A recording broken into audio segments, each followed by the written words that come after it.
네, 시청자 여러분 안녕하십니까? 뉴스타트 2부 시작합니다. 21대 대선이 이제 18일 앞으로 다가왔습니다. 막판에 가까워지니 상호 비방전도 가열되는 분위기입니다. 더불어민주당은 김문수 후보를 향해 내란 민낯을 숨기지 못한다고 공격했고요. 국민의힘은 민주당이 여전히 이재명 방탄에만 골몰한다고 맹비난했습니다.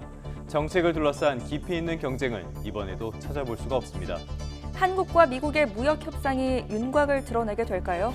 두 나라의 통상수장이 3주 만에 다시 만나서 중간 점검에 나섭니다. 대선을 앞두고 신중하게 협의에 임하겠다는 우리 정부, 또 반대로 속도를 내고 싶어하는 미국 정부 사이에서 이견을 얼마나 좁힐 수 있을지 관심입니다. 그럼 이 시각 주요 뉴스부터 살펴보겠습니다.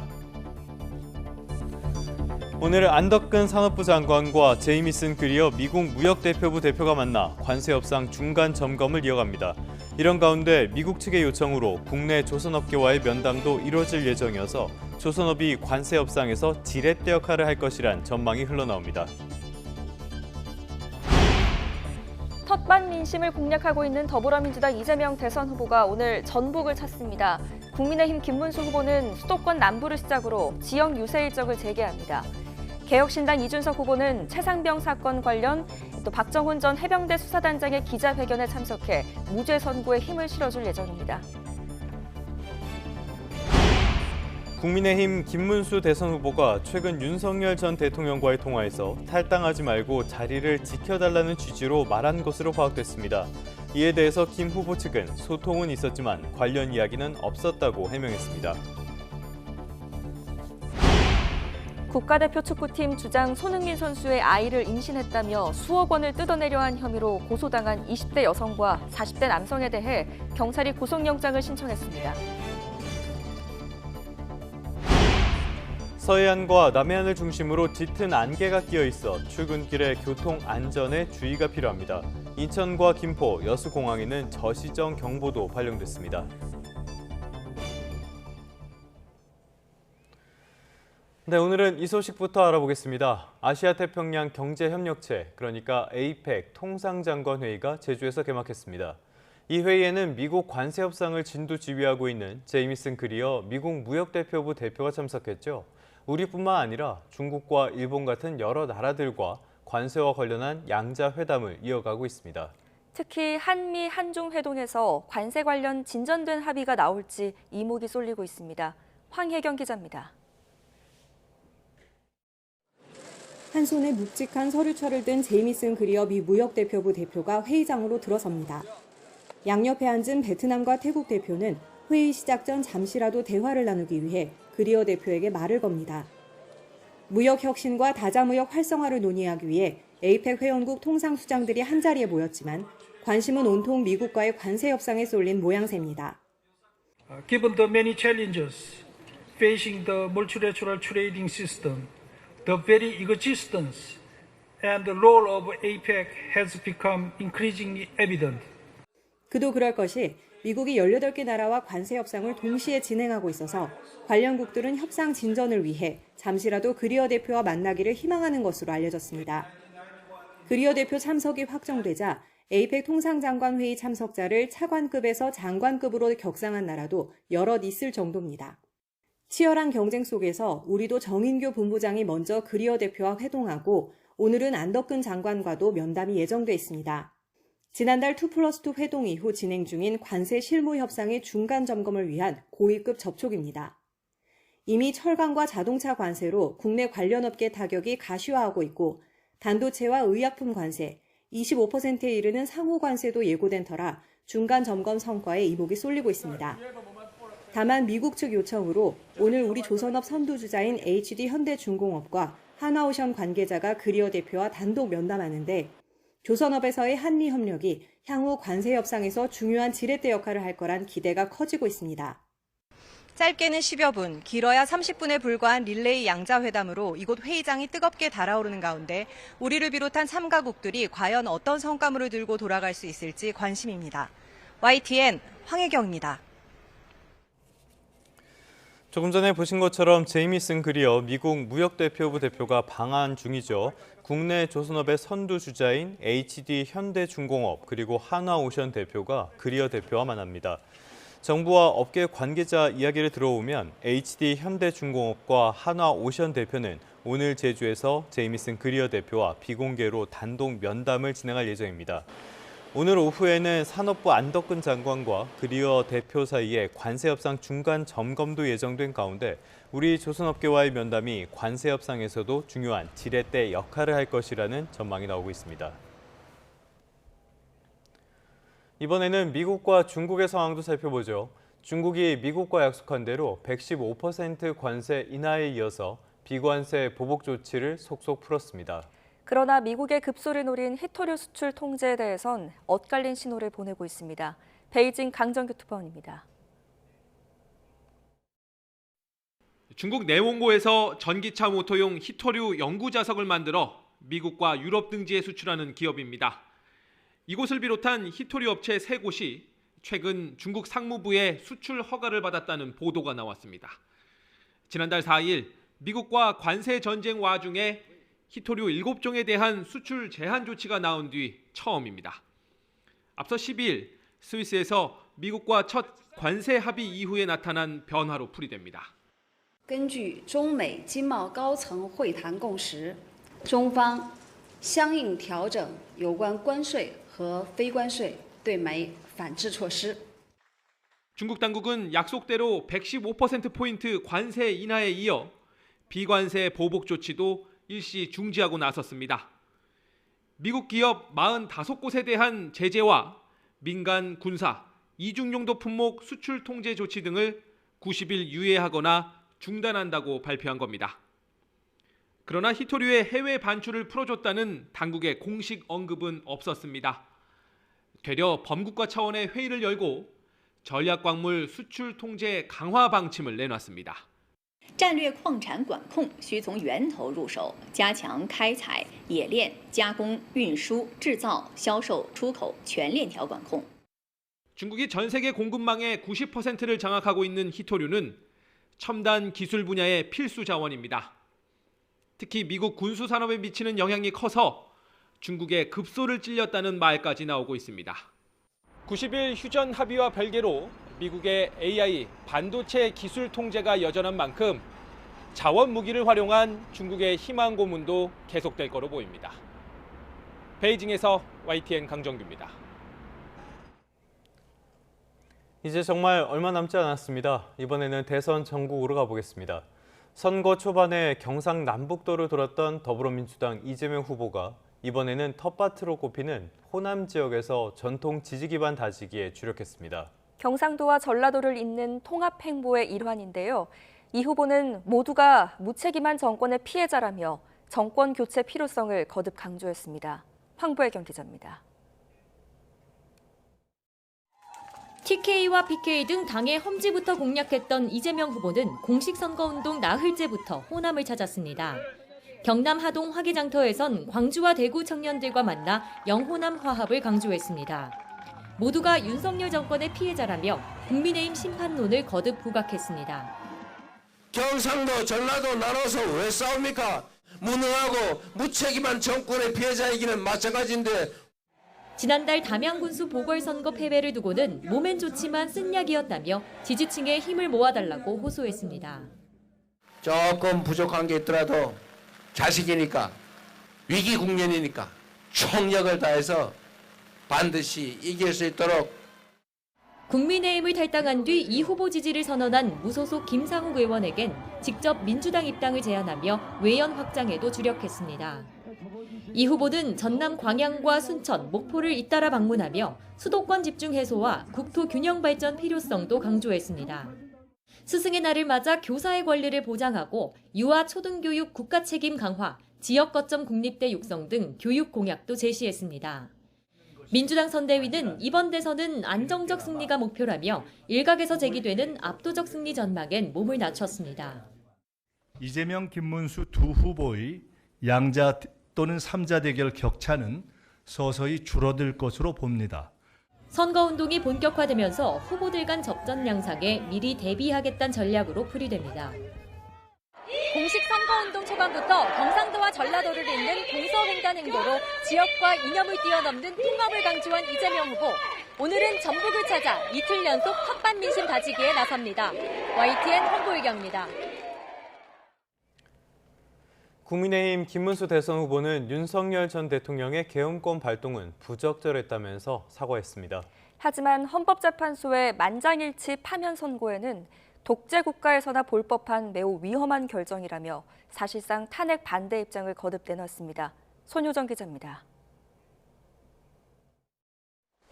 사흘간 영남권을 누비다 서울로 올라온 김문수 후보. 당 중앙선대위 회의 뒤 긴급 기자회견을 자처했습니다.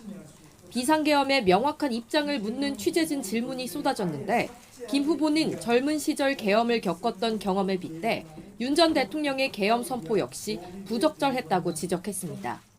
헌법에 보장된 비상대권이라 대통령이 비상대권이라 하더라도 국가적 대혼란이 오기 전에는 계엄권이 발동되는 것은 적절치 않다고 저는 생각합니다. 앞서 그랬듯 비상계엄 사태에도 재차 사과의 뜻을 밝혔습니다. 계엄 선포를 미리 알았다면 윤 전 대통령을 설득했을 거라며 지방을 돌아보니 비상계엄 사태가 경기가 어려워진 중요한 이유 중 하나였다고 진단했습니다. 하지만 윤 전 대통령 탄핵에는 다소 온도차가 느껴지는 답변을 내놓았습니다. 헌법재판관 8대0 만장일치 선고를 독재에 빗대 사실상 사법부 결정에 불복하는 듯한 취지로 비판한 겁니다. 김정은이나 또는 시진핑 같은 공산국가에서는 그런 일이 많이 있습니다.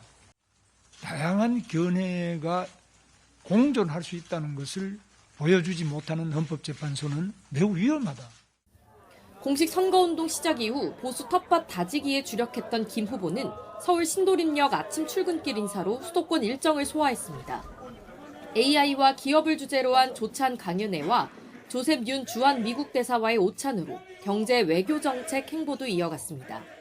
한미동맹 강화, 북한 핵 문제, 통상 문제 해결을 위한 상호 협력에 대해서 진솔한 대화를 나누는 뜻깊은 시간이다. 김 후보는 오늘은 경기 남부와 대전 천안을 찾아 수도권과 중원 민심을 공략할 예정입니다. YTN 손유정입니다. 국민의힘 김용태 신임 비상대책위원장이 윤석열 전 대통령을 향해 자진 탈당을 권고했습니다. 윤 전 대통령의 결단과 무관하게 사법기관 판결에 따라 당원 활동을 제한하고 당과 대통령의 관계를 정상화하기 위한 구상을 추진하겠다고도 밝혔습니다. 김다연 기자입니다. 국민의힘 사령탑으로 당내 최연소 김용태 의원이 비상대책위원장으로 정식 임명됐습니다. 첫 일성으론 당과 대통령을 확실히 분리하고 대통령이 사적으로 당을 점거하지 못하게 제도화하겠다고 못박았습니다. 당정 협력, 당통 분리, 사당화 금지라는 당통 관계 3대 원칙을 당헌당규에 반영하겠습니다. 이어진 기자와의 질의응답에선 윤석열 전 대통령을 향한 자진 탈당 권고 같은 구체적인 요구가 제시됐습니다. 최대한 빨리 만나 당과 대선 승리를 위한 결단을 요청한다는 계획으로 대법원이나 헌법재판소 판결에 따라 당적을 제한하는 방식도 검토하고 있다고 압박했습니다. 비대위원장으로서 대통령께 정중하게 탈당을 권고드리겠습니다. 당 내에선 윤 전 대통령과의 결별 요구가 커지고 있는데 선거회의 공개 발언에서도 자진 탈당론이 터져나왔습니다. 윤석열 대통령 자진 탈당 권고 및 계엄에 대한 당의 책임 표명과 그리고 대국민 사과를 제안합니다. 탈당을 넘어서서 강제로 내보내는 출당 조치가 필요하다는 목소리도 나왔습니다. 한 의원은 YTN과 통화에서 계엄과 탄핵으로 대통령을 잃었고 대선 승리가 불투명한 상황에서 당정관계 정립 같은 공언은 겉핥기에 불과하다고 지적했습니다. 중요한 건 김문수 후보의 의지인데 여전히 윤 전 대통령의 판단을 존중하겠다며 한 발 물러서 있습니다. 윤석열 대통령님의 판단과 의지에 따를 것이고 김문수 후보는 어떤 의견을 내거나 그럴 입장이 아님을 말씀드리겠습니다. 그리고 일단 김용태 비대위의 첫 시작은 전통 지지층의 심기를 크게 건드리지 않는 선에서 적절한 타협을 보려 했다는 평가입니다. 하지만 결국 김문수 후보 입으로 대통령의 결단을 요구하는 게 더 설득력이 있을 거란 지적도 나옵니다. YTN 김다현입니다. 이런 가운데 국민의힘 김문수 후보가 최근 윤 전 대통령과의 통화에서 탈당하지 말고 자리를 지켜달라는 취지로 말한 것으로 파악됐습니다. 전직 대통령 탈당 여부를 자신이 언급하는 건 부적절하다고 한 공개 발언과는 간극이 있어서 논란이 예상됩니다. 강민경 기자의 보도입니다. 국민의힘 김문수 대선 후보가 윤석열 전 대통령에게 자리를 지켜달라는 취지의 요청을 한 걸로 파악됐습니다. 김 후보가 최근 윤 전 대통령과 통화하며 지금 당을 나가시면 완전히 선거가 안 된다, 자리를 지켜주셔야 한다는 말을 한 걸로 전해졌습니다. 탈당은 안 된다고 만류하며 당적을 유지해달라고도 부탁했던 겁니다. 그러자 윤 전 대통령은 알겠다고 답하면서도 당적 유지 여부는 김 후보의 판단에 온전히 맡기겠다는 말을 덧붙인 걸로 확인됐습니다. 윤 전 대통령이 요청이 있으면 뭐든지 하겠다, 선거에서 이기는 게 중요하다는 취지의 발언도 했다는 게 복수의 관계자들 설명입니다. 해당 통화는 국민의힘 내 후보 교체 시도 사태가 일단락된 뒤, 그러니까 김 후보가 최종 후보로 확정된 뒤에 성사됐습니다. 이후 공식 선거운동이 시작되자 당 안팎에선 윤 전 대통령이 거취를 정리해야 한다는 요구가 확산했는데 김 후보는 당이 관여할 문제가 아니란 입장을 고수하고 있습니다. 윤석열 대통령께서 판단할 문제이지 제가 대통령 후보로 나선 사람이 탈당하십시오, 또 탈당하지 마십시오, 이런 이야기를 하는 것은 적절하지 않은 일이라고 생각합니다. 하지만 정작 윤 전 대통령과의 통화에선 탈당할 맛이라는 취지로 말한 것으로 파악되면서 명확한 입장이 뭐냐는 의문이 남는다는 지적입니다. 김문수 후보 측은 YTN의 보도 내용에 윤 전 대통령과 소통은 있었지만 탈당 관련 이야기는 없었다고 해명했습니다. 윤 전 대통령의 뜻을 존중하겠다는 말만 나누었다고 전했지만 구체적인 통화 내용을 밝히지는 않았습니다. YTN 강민경입니다. 국민의힘 김문수 대선 후보가 윤석열 전 대통령과의 통화에서 탈당을 만류했다는 YTN 보도를 두고 김 후보 측이 소통은 있었지만 관련 이야기는 없었다고 해명했습니다. 김재원 후보 비서실장은 국회에서 기자들을 만나 후보 확정 뒤 윤 전 대통령과 소통한 적이 있다면서도 윤 전 대통령의 결정을 존중하겠다는 말만 나눴을 뿐이라며 이같이 말했습니다. 계엄에 대한 사과가 모호하다는 지적에는 말씀 그대로 받아들여달라고 했는데 앞선 사과에 모든 진정성이 녹아있다고 강조했습니다. 개혁신당의 이준석 후보는 스승의 날을 맞아 서울 교대를 찾았습니다. 선생님들과 잇따라 만나면서 교사들의 표심을 얻는 데 집중했습니다. 윤석열 전 대통령의 탈당 문제에는 큰 영향이 없을 거라고 평가절하하기도 했는데요. 국민의힘을 고쳐 쓸 수 없는 정당이라고 부르며 완주 의지를 거듭 내비쳤습니다. 김철희 기자입니다. 10대 공약에 교권 보호 정책을 포함했던 이준석 후보. 스승의 날에도 관련 행보에 나섰습니다. 꾸준히 이어오고 있는 학식 먹기 캠페인 장소로 서울 교대를 선택해 예비 교사들과 함께 고민을 나눴습니다. 교육의 영역에 그치는 것이 아니라 자꾸 보육의 영역에 해당하는 것들이 넘어오는 것을 하나의 포퓰리즘 중에 하나로 규정하고 싶습니다. 특히 교권을 다시 회복하는 게 무엇보다 중요하다는 점도 강조했는데 학부모가 선생님을 아동학대로 신고했을 경우 교육청 차원에서 대응할 수 있도록 제도를 바꾸고 교사를 향해 허위 신고를 반복하는 경우 무고로 더 강하게 처벌할 수 있도록 법을 개정하겠다고 밝혔습니다. 최근 국민의힘에서 불거진 윤석열 전 대통령 자진 탈당 문제에는 표심에 아무런 영향이 없을 거라며 박한 평가를 내놨습니다. 너무 시점이 늦은 데다 마지못해 하는 느낌을 줄 거란 건데 반성 없는 모습에 국민의 지탄을 받게 될 거라고 비판하며 완주 의지를 드러냈습니다. 반성하는 모습 보이지 않았습니다. 저는 국민의힘이 이제 고쳐 쓸 수 없는 상태가 되었다 이런 생각하고 있습니다. 또 징역형 수용자 노역을 단순 작업이 아닌 고강도, 고부가 가치 중심으로 전환하겠다는 정책도 새롭게 발표했습니다. 서울에서 교권 관련 일정을 마친 이준석 후보는 중원 민심을 잡기 위해 충남으로 내려가 학식 먹기 캠페인과 현장 행보를 이어간다는 계획입니다. YTN 김철입니다.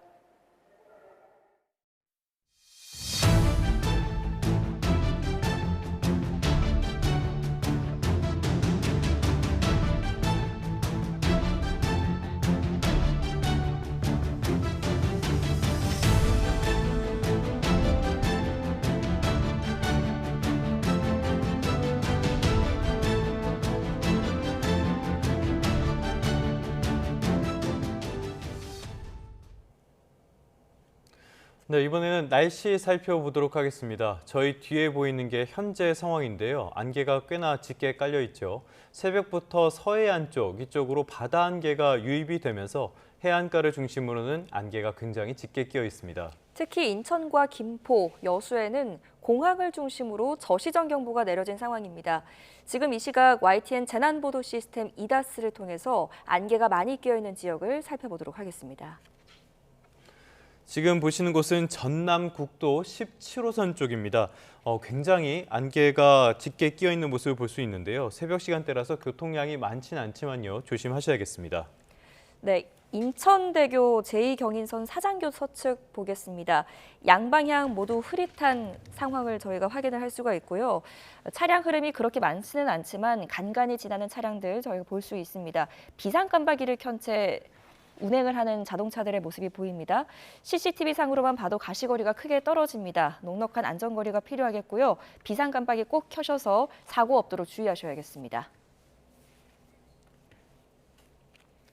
다시 대선 소식으로 가보겠습니다. 대체 언제쯤 정책 경쟁, 정책 선거전 볼 수 있을까요? 대선 날이 가까워지면서 거대 양당 사이에 상호 비판 여론전에 본격적인 불이 붙었습니다. 먼저 더불어민주당은 국민의힘 김문수 후보가 윤 전 대통령을 탈당시킬 수 없을 것이라며 내란의 민낯을 숨기지 못한다고 공세를 이어갔습니다. 홍민기 기자입니다. 민주당은 윤석열 전 대통령의 국민의힘 탈당 문제를 고리로 김문수 후보를 거세게 몰아붙였습니다.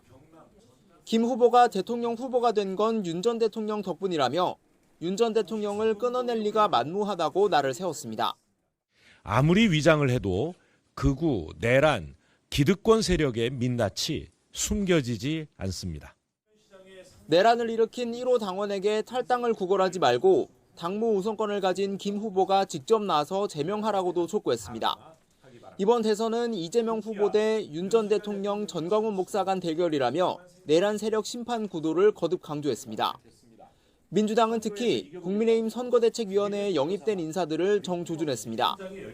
위원장을 맡은 석동현 변호사는 윤 전 대통령의 변호인이자 전광훈 목사가 창당한 자유통일당에서 총선 후보로 출마한 적도 있다고 꼬집었고 5.18 광주 민주화운동 진압을 지휘한 정호용 전 국방부 장관의 인선을 뒤늦게 취소한 데에도 제정신이냐고 맹비난했습니다. 김문수 후보의 계엄 사과는 역시나 윤석열식 개사과였습니다. 국민의힘 쿠데타 정당의 DNA를 감출 수 없었던 것입니다. 청년층 고용률이 4년 만에 최저치를 기록했다는 통계를 들며 직전까지 고용노동부 장관을 맡았던 김 후보의 무능 때문이라며 경제 무능 프레임도 들고 나왔습니다. 민주당은 반면 먹사니즘과 잘사니즘을 기치로 한 핵심 공약을 내세워 이재명 후보가 민생 경제 어려움을 해결하는 데 유능하다는 점을 강조했습니다. YTN 홍민기입니다. 반대로 국민의힘과 김문수 대선 후보는 더불어민주당의 공직선거법 개정 추진을 이른바 이재명 면소법으로 규정했습니다. 지금 민주당이 추진하는 이재명 후보 관련 법안, 이것만이 아니죠. 다른 각종 법안도 방탄용 셀프 면죄 5대 악법이라면서 맹비난을 퍼부었습니다. 임성재 기자입니다. 김문수 후보는 민주당이 선거법상 허위사실 공표죄 요건에서 행위를 삭제하는 개정안 처리에 나선 걸 정조준했습니다. 이재명 후보가 유죄 취지 대법원 선고를 받은 법조항을 콕 집어 바꾸려는 건 독재자의 모습과 다름없다고 강도 높게 비판한 겁니다. 국회 법사위에서 이재명 면소법 공직선거법 개정안 날치기 통과했습니다. 전 세계 역사상 이런 독재자가 있었습니까? 여기에 더해 예정에 없던 긴급 회견까지 자초해 민주당이 이 후보 범죄를 지우는 셀프 면죄 5대 악법 추진에 나섰다며 비판 수위를 끌어올렸습니다. 대통령에 당선되면 재판을 정지하는 형사소송법 개정안이나 조희대 대법원장 특검법 등 민주당이 추진하는 각종 법안을 겨냥한 겁니다. 국민의힘 소속 의원들도 대법원 앞에서 의원총회를 열고 김 후보의 대이재명 비판전에 힘을 보탰습니다. 이 후보가 자신의 죄에 반성은커녕 사법부를 향한 복수에 나섰다며 여론전을 본격화했습니다. 대한민국 민주주의가 범죄자 이재명 세력의 손에 의해서 무너지고 있습니다. 범죄자가 본인을 무죄로 만들기 위해서 사법부를 살해하고 헌법을 살해하고 있습니다. 특히 입법부를 장악한 민주당이 사법부를 파괴하고 행정부까지 장악한다면 한마디로 독재 왕국이 될 거라고 경고했습니다. 김문수 후보가 이처럼 민주당 행보를 사법부 흔들기로 규정하고 부각하는 건 이를 바라보는 여론 시선이 곱지 않다는 판단이 깔린 것으로 보입니다. 아직 표심을 결정하지 못한 무당층의 심리를 자극하려는 의도로도 풀이되는데 정권 심판론을 극복할 수 있을진 미지수란 지적입니다. YTN 임성재입니다.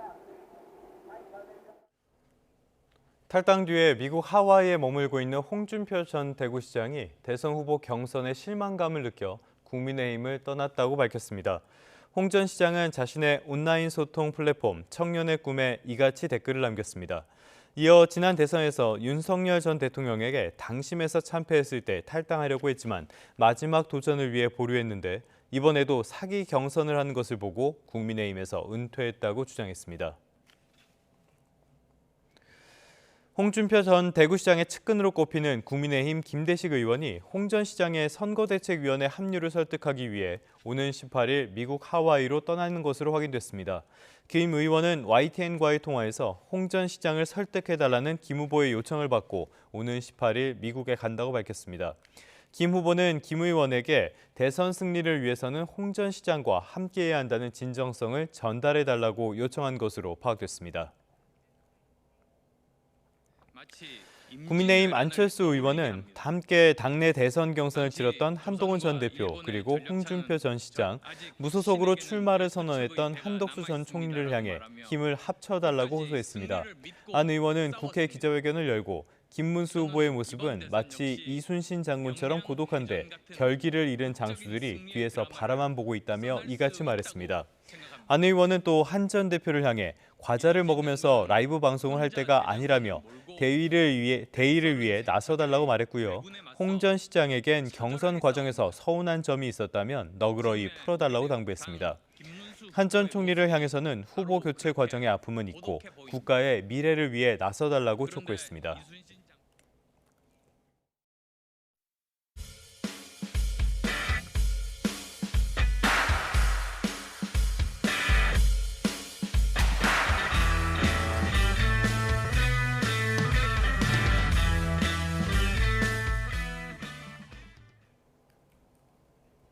네, 6월 3일 대선을 18일 앞두고 분주하게 움직이는 각 당의 소식들 알아보겠습니다. 더불어민주당 이재명 대선 후보는 익산, 군산 등 전북 지역 유세에 나섭니다. 이 후보는 오전에 전북 익산역 동부광장을 시작으로 군산구 시청광장과 전주 전북대 후문, 정읍역 광장을 차례로 방문해서 지지를 호소합니다. 전주에선 청년 국악인과 만나 K컬처를 주제로 간담회를 가질 예정입니다. 국민의힘 김문수 대선 후보는 수도권 남부를 시작으로 지역 유세 일정을 재개합니다. 김 후보는 성남시 분당구 판교역에서의 출근길 인사로 일정을 시작하게 될 텐데요. 수원과 동탄을 훑고 오후에는 충청권으로 이동해서 천안과 세종, 청주와 대전을 거치며 선거운동을 이어갑니다. 5.18 광주 민주화 항쟁 기념일을 하루 앞둔 내일은 호남에서 일정을 시작합니다. 개혁신당 이준석 대선 후보는 최상병 사건 관련 항명 혐의로 1심 무죄를 선고받은 박정훈 전 해병대 수사단장의 기자회견에 참석합니다. 이 후보는 오전 서울중앙지법 앞에서 박대령의 항소심 재판 전 기자회견에 참석해서 최상병 사건 진상규명을 촉구하고 박대령의 무죄 선고에 힘을 실어줄 예정입니다. 이 후보는 이어서 단국대 천안 캠퍼스로 이동해서 학식 먹기 캠페인을 이어간 뒤 충남 언론인과 간담회 등을 통해 증원 민심을 공략한다는 계획입니다. 지금까지 대선 소식이었습니다.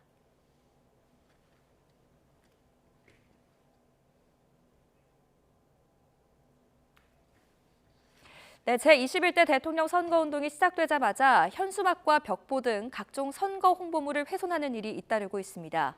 이유와 상관없이 선거 관련 물품을 훼손하거나 철거하면 처벌 대상이 되는데요. 선관위와 경찰도 엄중 조치하겠다고 경고했습니다. 부장원 기자입니다. 공식 선거운동 시작 이틀 만인 지난 14일 인천 차이나타운 앞 건널목에 걸린 더불어민주당 이재명 대선 후보 현수막이 뭔가에 찢겨 크게 구멍이 났습니다. 홍보 현수막이 훼손돼 있습니다. 날카로운 물체에 50에서 60cm 정도 찢어졌는데 경찰은 누군가 고의로 훼손했을 가능성에 염두에 두고 CCTV를 분석하고 있습니다. 이렇게 현수막과 벽보 등 각종 선거 홍보물이 훼손되는 일이 잇따르고 있습니다. 후보자 얼굴에 점을 찍는 등 낙서하는 건 물론 칼이나 가위로 현수막 줄을 끊어버리는 일도 반복됐습니다. 경기 이천시에서는 사흘 동안 여러 동과면에서 6차례나 이런 일이 벌어졌습니다.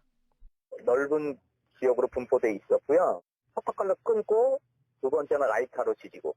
이렇게 선거물 훼손이 잇따르자 선관위와 경찰도 엄중 조치하겠다며 경고하고 나섰습니다.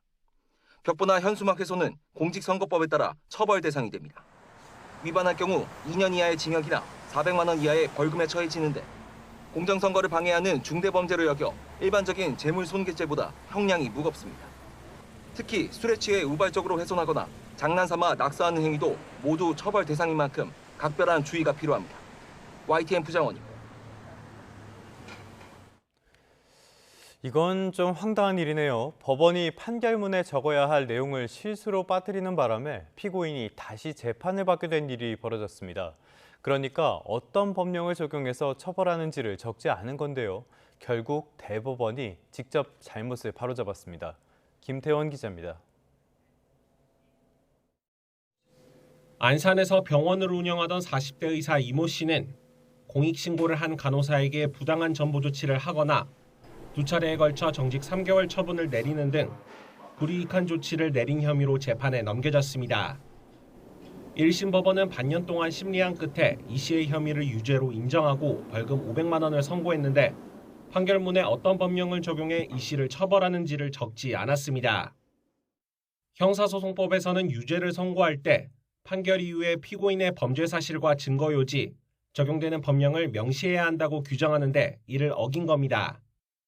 하지만 항소심 재판부도 재작년 6월부터 지난 1월까지 1년 반 동안 사건을 심리하면서 원심의 실수를 잡아내지 못한 채로 이 씨의 항소를 기각했습니다. 결국 상고심까지 사건이 넘어와서야 법원의 잘못이 드러나게 됐습니다. 대법원이 이 씨에게 벌금 500만 원을 선고한 원심 판결을 파기하고 사건을 서울중앙지법으로 돌려보낸 겁니다. 대법원은 범죄 사실과 증거 요지, 법령 적용 가운데 하나라도 전부 빠뜨렸다면 법률 위반으로 파기 사유가 된다고 설명했습니다. 대법원은 다만 처벌이 너무 무거워서 부당하다는 이 씨의 상고 이유는 받아들이지 않았습니다. YTN 김태원입니다. 경찰이 손흥민 선수의 아이를 임신했다면서 수억 원을 뜯어내려고 한 혐의로 20대 여성 그리고 40대 남성에 대해 구속영장을 신청했습니다. 손 선수 측은 불미스러운 일로 심려를 끼쳐 죄송하다면서도 손 선수는 명백한 피해자라고 밝혔습니다. 김평정 기자입니다. 최근 발부상에서 회복해 EPL 복귀전을 치른 손흥민 선수가 지속적인 협박 피해를 당했다며 경찰에 고소장을 제출했습니다.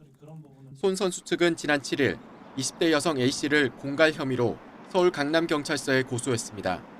A씨는 지난해 6월 임신 사실을 폭로하겠다며 손 선수를 협박해 금품을 요구한 혐의를 받습니다. A씨는 손 선수에게 태아 초음파 사진을 보내며 실제 3억여 원을 갈취한 것으로 전해졌습니다.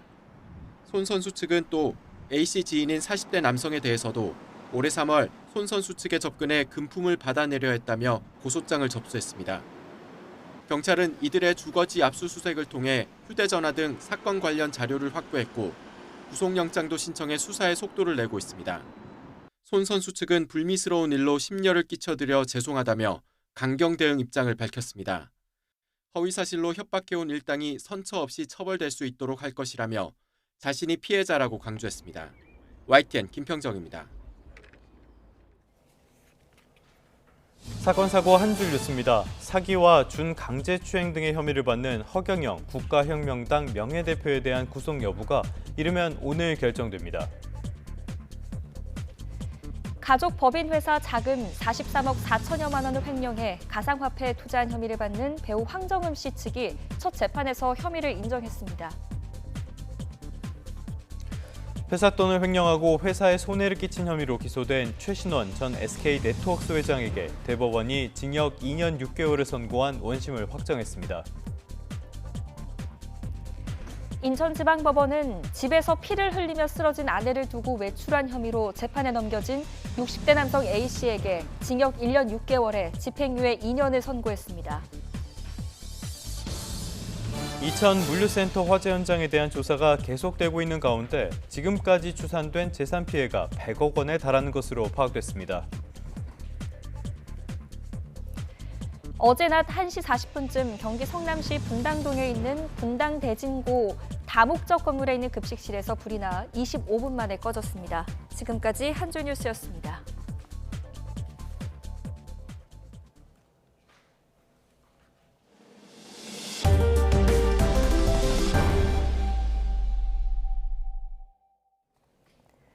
이주호 대통령 권한대행 겸 교육부 장관이 교사가 자긍심을 갖고 안전하고 행복한 환경에서 가르치는 일에 전념할 수 있게 최선을 다하겠다고 말했습니다. 이 권한대행은 한국교원단체 총연합회와 공동 주최한 제44회 스승의 날 기념식에서 최근 교육활동 침해와 학교 안전사고로 많은 선생님이 자긍심과 사기를 잃고 있는 점에 무거운 책임감을 느낀다고 전했습니다. 또 학교에서 안타깝고 슬픈 일이 반복되지 않게 피해 교원 보호와 지원 제도를 개선하는 등 교육활동 보호를 염원하는 선생님들의 간절한 호소에 응답하도록 노력하겠다고 밝혔습니다. 네, 스승의 날 하면 보통은 학생들이 선생님께 감사를 표하는데요. 사제 간에 서로의 사랑을 확인한 학교가 있습니다. 화면으로 함께 만나보시죠. 스승의 날 아침, 분홍색 옷을 맞춰 입은 선생님들이 학생들을 맞이하고 있습니다. 선생님이 참 많이 좋아해, 얘들아 사랑해 라고 적힌 손팻말을 들고 계시죠. 평소에는 입 밖으로 내지 않던 말들, 서로 쑥스럽지만 이날만큼은 진심이 담긴 인사를 전합니다. 선생님들은 학생들을 위한 버스킹 공연도 준비했습니다. 통기타 반주에 맞춰서 열창하는 교감 선생님, 또 신나는 댄스 음악에 맞춰 아이돌 그룹으로 변신한 선생님들까지 학생들은 동영상으로 이 모습들을 담으며 어느 때보다 큰 박수로 화답합니다. 선생님들의 사랑을 듬뿍 받은 학생들은 스승의 은혜를 부르며 감사의 마음을 전합니다. 사랑과 존경은 쌍방이다. 이 학교 선생님들이 이번 행사를 준비한 이유라고 하는데요. 사랑이 꽃피는 학교에서 학생들이 따뜻한 어른으로 자라길 바라는 마음일 겁니다. 얘들아 사랑해. 너희들이 항상 행복했으면 좋겠어. 안녕. 사랑합니다.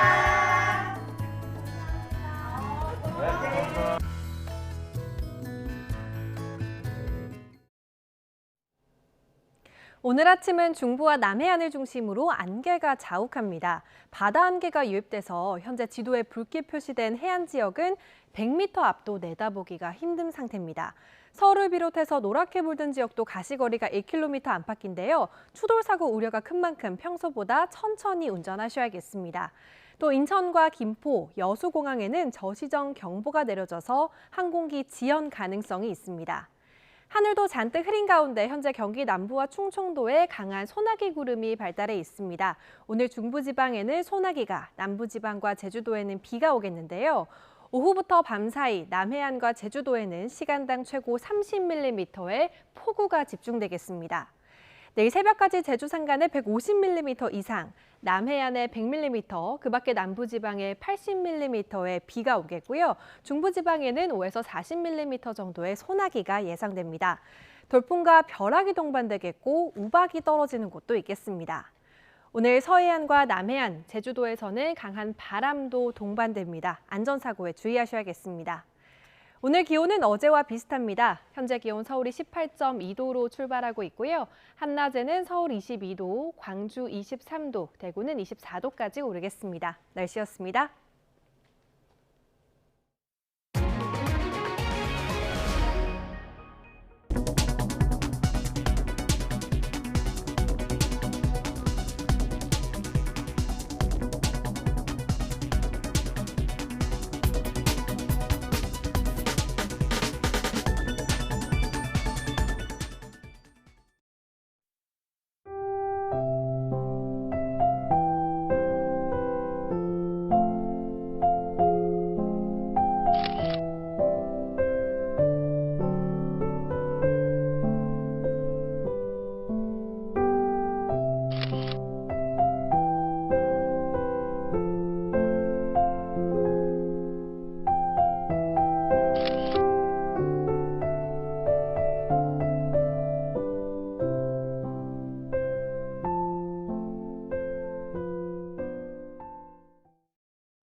윤석열 전 대통령의 탈당을 두고 논란이 커지고 있는 가운데 역대 대통령들의 탈당 사례가 재조명되고 있습니다.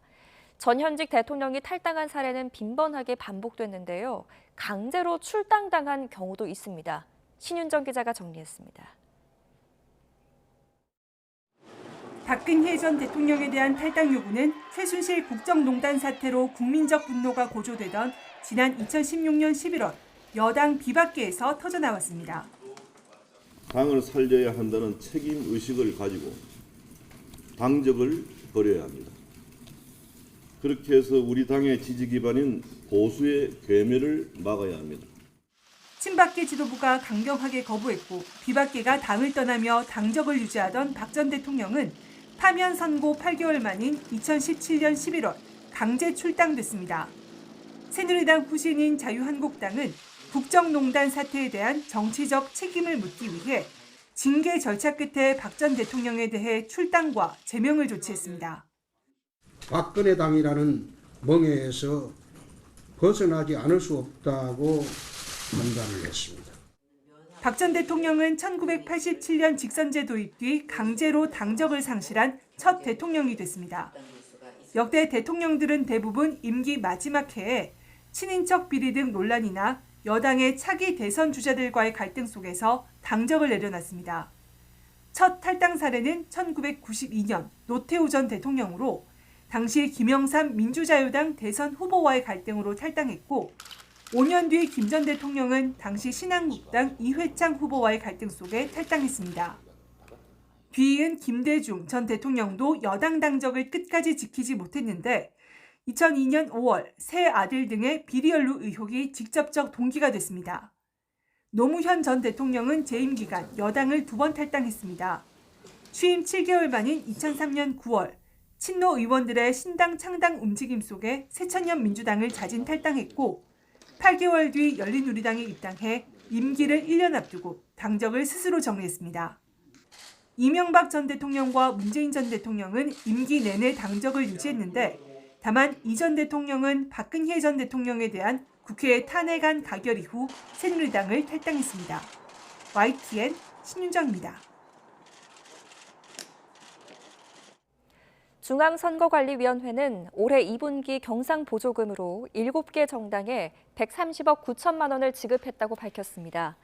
지난 총선 의석수에 따라 더불어민주당이 가장 많은 59억 원, 국민의힘이 54억 원, 조국혁신당이 11억 2천만 원, 개혁신당 3억 5천만 원 등 순으로 지급됐습니다. 정당은 지급받은 경상보조금의 30% 이상을 정책연구소에, 10% 이상은 시도당에 배분해야 합니다. 또 여성정치 발전의 10% 이상, 청년정치 발전의 5% 이상을 사용해야 합니다. 정계 은퇴 그리고 탈당을 선언하고 미국으로 떠난 홍준표 전 시장. 이렇게 몸은 떠났는데요. 존재감은 오히려 커지고 있습니다. 그래픽으로 함께 보시죠. 홍 전 시장은 어제 비열한 집단에서 다시 오라고 하지만 정남이가 떨어져 근처에도 가기 싫다면서 국민의힘을 계속 저격했습니다. 여기에 대한 이른바 쌍권의 반응 엇갈렸는데요. 먼저 권영세 전 비대위원장, 당에서 2번 대권 도전을 한 분이 이러면 안 된다면서 인성은 안 변한다라고 날을 세웠습니다. 여기에 대해서 개혁신당의 이준석 후보 참전을 했죠. 경선 피해자인 홍준표 시장님께 감히 타고난 인성을 말할 자격이 있느냐며 이런 말까지 썼습니다. 진짜 싸가지가 없다고 비난했습니다. 권영세 전 비대위원장과 달리 지금도 남아있는 권성동 원내대표, 군계 일학, 보수의 영웅 같은 찬사를 쏟아냈습니다. 김문수 후보와 함께 해달라고 강조한 겁니다. 김용태 비대위원장은 당장 미국이라도 가서 홍 전 시장님의 마음을 사고 싶다고 말했습니다. 이런 간절함, 최근 홍 전 시장 일부 지지자들이 이재명 후보 지지를 선언하는 듯 상황이 심상치 않다고 보기 때문인데요. 홍 전 시장은 오늘 지지자와 소통 플랫폼 청년의 꿈에 의미심장한 글을 올리기도 했습니다. 5번의 국회의원은 당 도움이 아닌 내 힘으로 당선이 됐다면서 박근혜 전 대통령 탄핵 뒤 괴멸된 당을 내가 되살렸을 뿐이라고 강조했습니다. 그러면서 30년 전 정치를 모를 때 노무현 전 대통령 권유에 따라 꼬마 민주당을 갔다면 이런 의리, 도리, 상식이 전혀 통하지 않는 당에서 오랫동안 가슴앓이를 하지는 않았을지도 모른다고 말했는데요.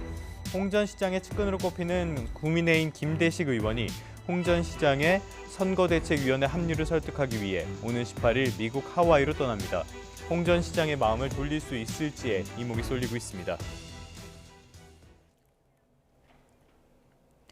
학생들의 기초학력 진단 결과를 공개할 수 있도록 서울시의회가 공포한 조례가 법률에 어긋나지 않는다는 대법원의 판단이 나왔습니다. 서울시 교육청은 과열 경쟁이 우려된다며 유감을 표명했습니다. 김영수 기자입니다. 지난 2023년 5월 서울시의회는 의장 직권으로 서울교육청 조례를 공포했습니다. 서울시 내 초중고등학교 학생들의 기초학력을 진단한 결과를 공개할 수 있도록 한 게 골자입니다. 당시 학교 서열화를 우려하며 조례안에 반대한 서울교육청은 대법원에 집행정지를 신청했고 조례 무효 확인 소송까지 냈습니다. 집행정지 신청은 인용돼 조례 효력이 발생하지 않았지만 본안 소송에서 패소했습니다. 사건을 2년 동안 심리한 대법원은 서울교육청의 주장을 모두 받아들이지 않았습니다. 대법원은 학교 교육에 대한 관심과 참여도를 끌어올려 기초학력을 신장시키는 게 조례안의 취지라며 교육기관 정보공개법 등 관련 법을 위반한 게 아니라고 판단했습니다. 대법원은 특히 서울교육청이 주장하는 서열화나 교육격차 심화 같은 폐해는 학교 명칭을 익명으로 처리해 방지할 수 있다고 봤습니다. 또 교육감의 규칙 제정권을 침해한 것도 아니라고 밝혔습니다. 대법원 판결에 대해 서울교육청은 학교와 지역 간의 과열 경쟁과 서열화가 현실화될 수 있다며 우려를 나타냈습니다. 그러면서 기초학력 보장 정책이 학생 개별 맞춤형 지원이라는 목적에 충실하도록 최선을 다하겠다고 강조했습니다. YTN 김영수입니다. 우리나라의 높은 자영업 비중은 대내외 충격에 취약한 우리 경제 아킬레스건으로 꼽힙니다. 그런데 그중에서도 가장 취약한 고령 자영업자가 불과 7년 뒤면 250만 명에 이르러서 전체 취업자 10명 중에 1명이 육박할 것이라는 전망이 나왔습니다. 이승은 기자입니다. 954만 명, 2차 베이비부머 세대의 은퇴가 이어지고 있습니다. 1964년에서 74년 사이 태어난 세대로 우리나라 단일 세대 가운데 가장 규모가 큽니다. 노후 준비가 부족한 이들이 은퇴 뒤 몰리는 곳은 자영업입니다. 한국은행은 이대로라면 1932년 60세 이상 자영업자가 248만 명에 이를 것으로 전망했습니다. 17년 만에 106만 명이 느는 겁니다. 이에 따라 전체 취업자 가운데 고령 자영업자 비중이 9%가 될 것으로 예측했습니다. 안 그래도 우리나라 전체 취업자 가운데 자영업자 비중은 20% 정도로 너무 많습니다. 경제협력개발기구 회원국 가운데 7위 수준입니다. 고령 자영업자들은 운수창고업이나 숙박 음식업, 도소매업 등 진입장벽이 낮은 곳에 몰리고 있습니다. 또 낮은 생산성으로 60대 신규 자영업자의 35%, 70대의 41%는 연간 영업이익이 1,000만 원에도 못 미쳤습니다. 누적 부채 비율도 높아 금융과 경제의 위험 요인이 될 수 있습니다. 한은은 분석 결과 상용직 근로자가 60세 뒤에 계속 일할 수만 있다면 임금이 은퇴 전에 60에서 40% 정도만 돼도 자영업을 선택하지 않을 가능성이 크다고 밝혔습니다. 임금이 조정된 상태에서도 재고용의 수요는 많다. 그렇게 말씀하신 거 충분히 임금 체계를 개편한 동반한 퇴직 후 재고용 제도라든지 여러 가지 방안이 가능할 것으로 보고요. 한은은 또 임금 근로 수요를 창출할 수 있도록 서비스업 대형화와 함께 지방 중소기업과 고령 근로자 간 연결, 디지털 재교육도 필요하다고 밝혔습니다. YTN 이승은입니다. 오는 9월부터 예금 보호 한도가 1억 원으로 상향됩니다. 금융위원회는 어제 이 같은 내용이 담긴 시행령 개정안을 다음 달 25일까지 입법 예고한다고 밝혔습니다. 이에 따라 9월 1일부터 은행과 저축은행, 상호금융권의 예금 보호 한도는 현행 5천만 원에서 1억 원으로 올라갑니다. 이렇게 되면 이들 금융권이 파산 등으로 예금을 지급할 수 없는 사태가 생겨도 소비자들은 1억 원까지 보호받을 수 있습니다. 예금 보호 한도 상향은 지난 2001년 이후 24년 만입니다. 오늘의 경제 일정입니다. 제주에서 아시아태평양 경제협력체 APEC 통상장관 회의가 개막한 가운데 오늘 한미 통상수장이 양자회담을 진행합니다. 안덕근 산업통상자원부 장관이 제이미슨 그리어 미국 무역대표부 대표와 만나 관세 관련 고위급 통상협의를 진행합니다. 그리어 대표는 국내 조선업 선두주자인 HD 현대중공업과 한화오션 대표와도 만납니다.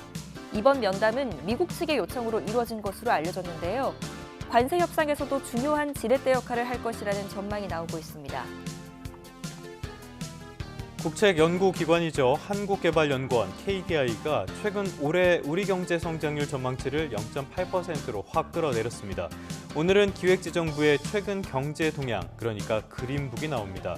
미국발 관세 충격 속에 수출과 내수 같은 정부의 현재 경기 진단이 나옵니다. 국제유가가 하락하면서 수입 물가도 내렸습니다. 한국은행이 발표한 4월 수입 물가는 직전 달보다 1.9% 떨어져 석 달 연속 내림세를 이어갔습니다. 원달러 환율이 하락한 가운데 수출 물가도 화학 제품과 석탄, 석유 제품을 중심으로 1.2% 떨어졌습니다.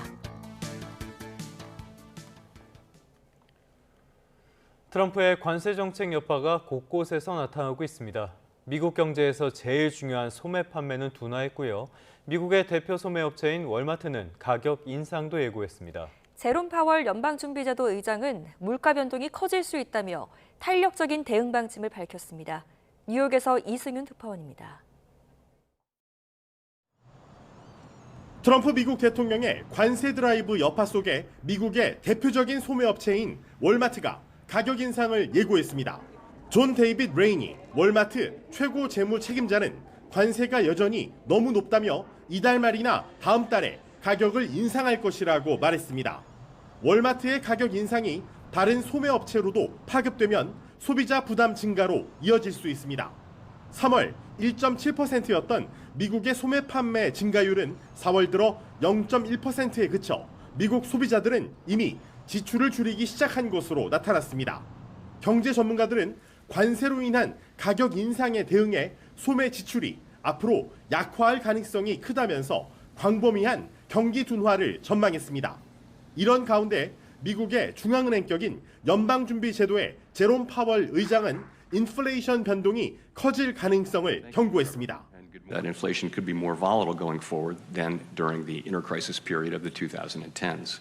We may be entering a period of more frequent and potentially more persistent supply shocks, a difficult challenge for the economy and for central banks.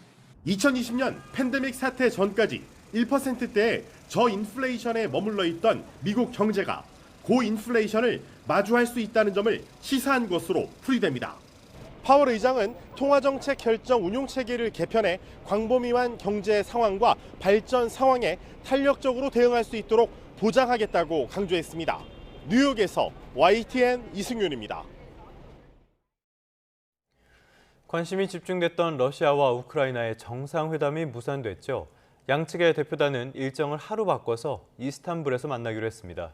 시작 전부터 치열한 신경전이 펼쳐지고 입장차가 분명해서 협상이 순탄치는 않을 것으로 보입니다. 런던 조수연 특파원입니다.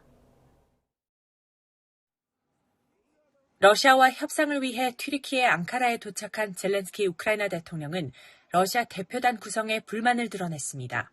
대통령 보좌관과 차관, 국장으로 구성된 대표단은 급이 낮은 장식용에 불과하다며 진정성이 없다고 지적했습니다. 그러면서 우크라이나도 우메로프 국방장관을 단장으로 정보, 군, 외교당국 차관급으로 구성된 대표단을 보내기로 했다고 밝혔습니다. перших кроків щодо деескалації, перших кроків щодо закінчення війни, а саме припинення вогню, я вирішив відправити зараз в Стамбул нашу делегацію. 그러자 러시아는 자국 대표단이 최고 전문가들로 구성됐다고 발끈했습니다. 자하로바 외무부 대변인은 젤렌스키가 광대, 패배자라고 맞받아쳤고 라브로프 외무장관도 한심하다고 비난했습니다.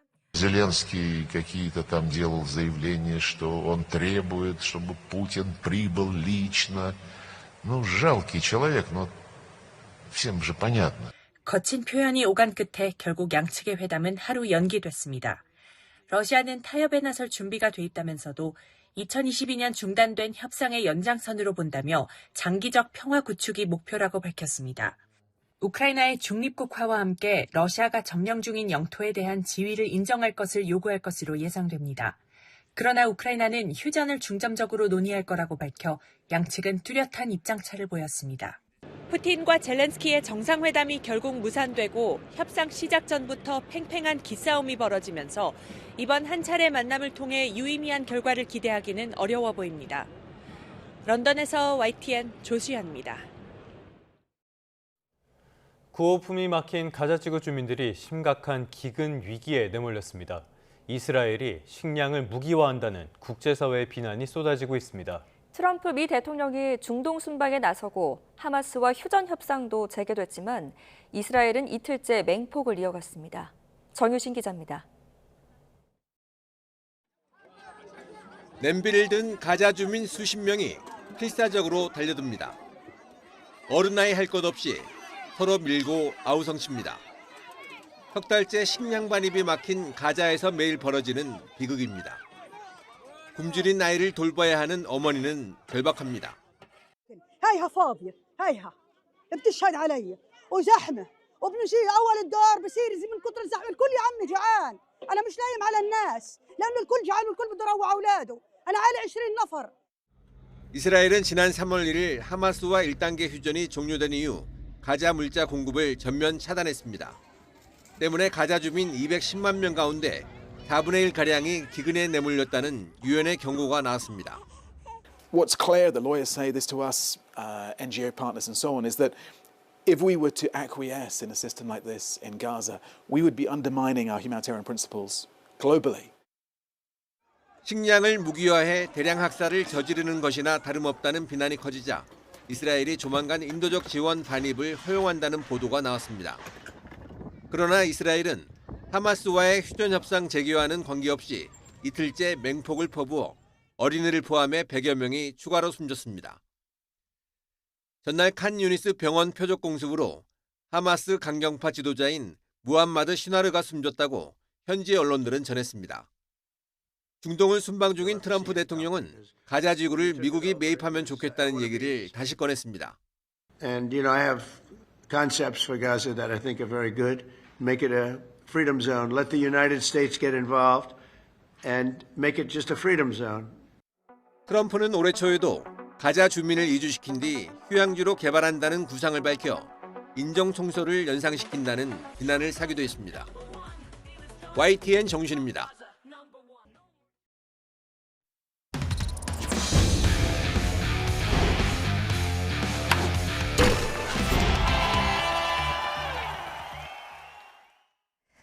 금요일 스포츠 뉴스입니다. 프로농구 챔피언 결정전이 결국 7차전 끝장 승부까지 가게 됐습니다. 3연패로 몰렸던 정규리그 우승팀 SK가 이후 내리 3경기를 가져오면서 기어의 승부를 원점으로 돌렸습니다. 양시찬 기자입니다. 원희가 던진 3점 슛이 그대로 림을 통과합니다. 종료 1분 30여 초를 남기고 터진 극적인 3점 슛. 기세가 오른 SK는 김선영이 양준석의 패스를 가로채 안영준의 속공 레이업으로 연결하며 단숨에 역전까지 성공합니다. LG 마레이의 자유투를 내주고 한 점 차 추격을 허용했지만 해결사 원희가 골밑슛을 넣으며 치열했던 승부에 마침표를 찍었습니다. 54대 51, 석점 차의 값진 승리입니다. 과정은 순탄치 않았습니다. SK는 초반 슛 난조에 시달린 LG의 2쿼터까지 12점 차로 앞서며 손쉬운 승리를 챙기는 듯했지만 3쿼터부터 슛감이 살아난 LG에 연이어 3점 슛을 내주며 동점을 허용했고 종료 2분을 남기고는 6 이상의 역전 3점포를 얻어맞으며 시리즈 종료 위기를 맞았습니다. 하지만 원희가 분위기를 반전시키는 3점 슛을 꽂는 등 막판 에이스 노릇을 톡톡히 하며 승부를 7차전까지 끌고 갔습니다. LG는 타마요와 양준석 등 득점 자원들이 지독한 슛난조에 시달리며 아쉽게 또 무릎을 꿇었습니다. 3연패 뒤 3연승. 챔피언 결정전에서 3경기를 연속해서 진 뒤 나머지 4경기를 모두 이겨 역전 우승을 일군 사례는 KBL은 물론 국내 프로스포츠 역사상 한 번도 나오지 않았는데 SK는 마침내 새 역사에 도전할 기회를 잡았습니다. 저도 조금이나마 도움이 될 수 있어서 너무 기쁘고 이제 드디어 잠실로 다시 가게 되었는데 홈에서 꼭 우승해서 역사를 한번 썼으면 좋겠습니다. 두 팀의 7차전 최종 승부는 이번 주 토요일 서울 잠실에서 펼쳐집니다. YTN 양시창입니다. 프로야구 LG가 키움을 6연패 수렁으로 밀어넣고 6연승을 달리며 선두를 굳게 지켰습니다.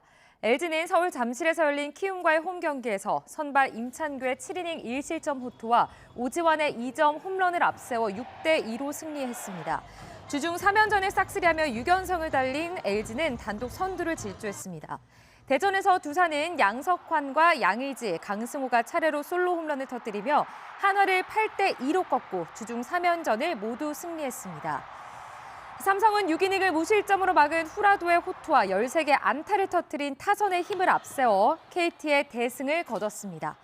SSG는 3경기 연속 아치를 그린 최정의 결승 3점 홈런을 앞세워 NC를 4대0으로 물리쳤고 광주에서는 김도영이 시즌 3호포를 터뜨린 기아가 롯데의 한 점차 진땀승을 거두고 주중 3연전을 위닝 시리즈로 장식했습니다. 지금까지 금요일 스포츠 뉴스였습니다.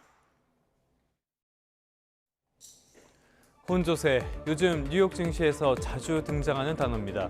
간밤에도 뉴욕 3대 지수는 상승과 하락으로 엇갈렸는데요. 그래도 전반적인 흐름을 보자면 조금씩 고점을 높여가는 분위기는 있습니다. 최근 상대적으로 부진했던 다우지수 0.65% 올랐고요. 벤치마크 지수인 S&P 500은 0.41% 상승했습니다. 반대로 최근 오름세가 눈에 띄었던 기술주 중심의 나스닥은 0.18% 소폭이긴 한데 그래도 조정을 받았습니다. 시장이 이런 반응을 보이면서 월가에서는 신중한 낙관론이 나오고 있는데요. 경제 지표에서는 불안한 부분들이 많이 보입니다. 미국 경제에서 가장 중요한 거 역시 소비죠. 이거를 보여주는 지난달 소매 판매 지표가 나왔는데요. 한 달 전보다 0.1% 증가했습니다. 예상치였던 보합보다는 상황이 낮기는 한데 3월 증가율이 1.7%였다는 점을 고려한다면 소비 둔화가 확연하다고도 볼 수가 있겠습니다. 그래서 관세 부과 전에 소비를 늘린 부분이 있기는 한데 전반적으로는 경기에 대한 신중한 분위기가 분명히 존재한다는 평가가 나옵니다. 이번에는 4월 생산자 물가, 그러니까 도매 물가 보도록 하겠습니다. 바로 급락했습니다. 지난 2020년 이후에 5년 만에 가장 큰 낙폭인데요. 물가라는 거는 적당히 올라줘야지 낮아지는 건 급격한 인플레이션만큼 위험하다고 하죠. 그렇다면 왜 하락했냐? 여러 이유가 있겠지만 내용을 보면은 유통 서비스 쪽 물가가 특히 많이 떨어졌습니다. 이거는 유통업체들이 관세 정책에 따라 가격을 높이지 않고 이익 감소를 감내하면서 물건을 팔았다는 뜻이 됩니다. 계속 이렇게 갈 수 있을까요? 지난달에 산업 생산은 그냥 제자리 걸음이었고요. 소폭이지만 증가할 것이라고 봤던 예상치도 밑돌았습니다. 특히 자동차와 자동차 부품 생산은 1.9%나 줄어들었습니다. 지표 하나만 더 보죠. 미국 주택 건설업체들이 시장을 보는 시선이 싸늘해졌다고 합니다. 이번 달 주택시장 지수가 34로 한 달 전보다 6포인트 빠진 건데요. 고금리에 정책 불확실성 여파까지 겹친 그 결과로 풀이됩니다. 미국과 중국의 관세 유예로 상황이 나아진 건 분명한데 경계심을 놓쳐선 안 되는 시점입니다. 간밤에 눈에 띄는 종목으로는 월마트를 꼽아봤습니다. 주가는 소폭 하락이었는데요. 그래도 장 초반의 낙폭을 많이 줄이긴 했습니다. 월마트라고 하면은 역시 미국을 대표하는 대형 할인점이죠. 특히 저소득층 소비에 대단히 큰 영향을 주고받는 회사입니다. 지난 1분기 실적은 꽤 괜찮게 나왔습니다. 하지만 앞서서 말씀드린 생산자와 물가와 연관된 설명이 있었는데요. 월마트는 관세 부과에 따라 5월부터는 일부 제품의 가격 인상이 불가피하다고 밝혔습니다. 145% 대중 관세보다 30%가 낮긴 하지만 그래도 여전히 소비자에겐 상승폭, 상당폭의 가격 인상을 의미한다는 겁니다. 여러 측면에서 확실하게 아직은 안심하긴 일러 보입니다. 지금까지 3분 뉴욕 증시였습니다. 오늘도 전국 대부분 지역에 비나 소나기가 예상돼 출근길에 우산 챙겨 나오셔야겠습니다. 지금 보시는 것처럼 서울에도 비가 내리고 있고요. 안개도 짙게 끼어 있습니다. 현재 중부지방과 남해안을 중심으로 짙은 안개가 자욱한 가운데 일부 해안 지역은 100m 앞도 내다보기가 힘들고요. 서울에서도 가시거리가 크게 떨어져 있습니다. 출근길 교통안전에 주의하셔야겠습니다. 서해안과 남해안으로 바다 안개가 유입돼서 안개가 짙어졌습니다. 현재 지도에 붉게 표시된 지역은 200m 앞도 내다보기 힘들고요. 서울을 비롯해 노랗게 물든 지역은 가시거리가 1km 안팎입니다. 인천과 김포, 여수공항에는 저시정 경보도 내려져 있는데요. 항공기 지연 가능성이 있어서 운항 정보 잘 확인하셔야겠습니다. 하늘은 잔뜩 흐린 가운데 현재 경기 남부와 충청도에 강한 소나기 구름이 발달했습니다. 오늘 중부지방에는 소나기가 오겠고 남부와 제주도에는 비가 오겠습니다. 서해상에서 강한 비구름이 다가오면서 오늘 오후부터 밤사이 남해안과 제주도에는 시간당 최고 30mm의 폭우가 집중되겠습니다. 내일 새벽까지 제주 산간에 150mm 이상, 남해안에 100mm, 그 밖에 남부지방에 최고 80mm의 비가 오겠습니다. 돌풍과 벼락이 동반돼 요란하겠고요. 오후까지 중부지방에는 5에서 40mm의 소나기가 예상되는 가운데 우박이 떨어지는 곳도 있겠습니다. 오늘 기온은 어제와 비슷합니다. 현재 서울이 18.2도, 부산은 18.5도를 가리키고 있습니다. 낮 기온은 서울 22도, 광주 23도, 대구는 24도까지 오르겠습니다. 주말인 내일은 경기 북부와 강원 중북부 지역에 비가 조금 오겠고요. 기온은 더 올라서 낮 동안 다소 덥겠습니다. 오늘 서해안과 남해안, 제주도에서는 강한 바람도 동반되겠습니다. 안전사고 발생하지 않도록 시설물도 미리 점검하시는 게 좋겠습니다. 지금까지 YTN 이혜민입니다. 3분 뒤에 뉴스타트 3부가 계속됩니다.